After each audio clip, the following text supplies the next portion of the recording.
Uttar Pradesh pharma conclave 1.0 में मुख्यमंत्री योगी आदित्यनाथ का दिया गया एक बयान इन दिनों बहुत वायरल हो रहा है।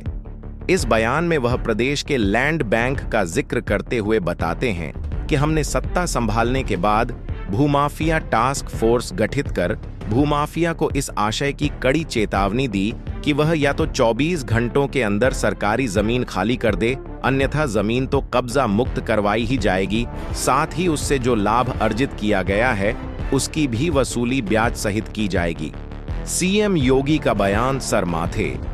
लेकिन उन्हें ये कौन बताए कि जब स्वयं को संपूर्ण सरकार मानकर काम करने वाले जिला स्तरीय अधिकारी ही माफिया से मिली भगत कर सरकारी जमीन पर कब्जा करा रहे हों,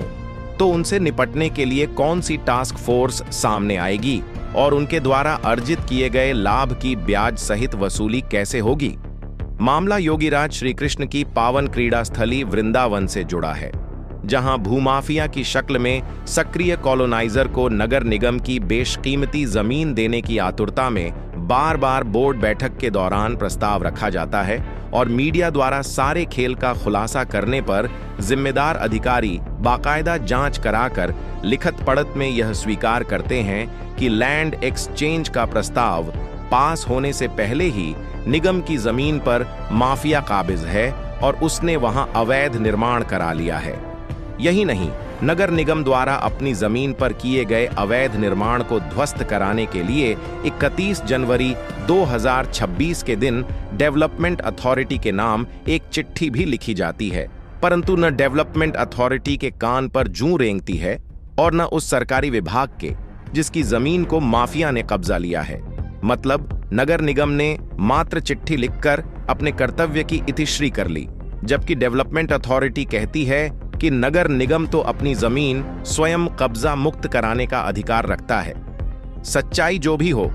फिलहाल तो जहां अधिकारियों का यह खेल जारी है, वहीं माफिया इस प्रयास में लगा है कि किसी भी तरह सरकारी पत्राचार को यहीं विराम देकर अपना काम आगे बढ़ाया जाए।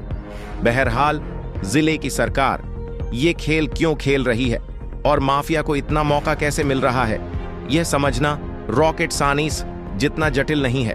तब तो कतई नहीं जब मीडिया द्वारा इस बाबत प्रश्न पूछने पर अधिकारी मीडिया को ही देख लेने की धमकी देने लगें और नगर निगम में दोबारा घुसने का साहस करने पर सबक सिखाने की चेतावनी देकर सुरक्षा गार्डों से बाहर का रास्ता दिखवा दें।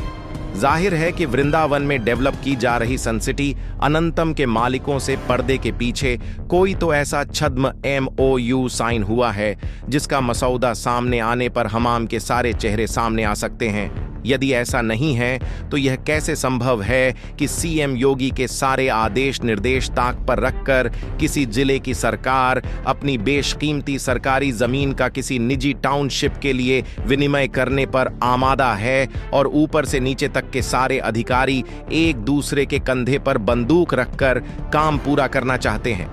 मीडिया के सामने आकर जवाब देने की बजाय क्यों ये अधिकारी चिट्ठी खेलते हुए निजी टाउनशिप के लिए भी लैंड एक्सचेंज की पॉलिसी को जायज ठहराने के प्रयास में लगे हैं? क्यों वो अपने ही पत्राचार में एक ओर तो स्वीकार करते हैं कि सरकारी जमीन पर अवैध कब्जा और अवैध निर्माण कर लिया गया है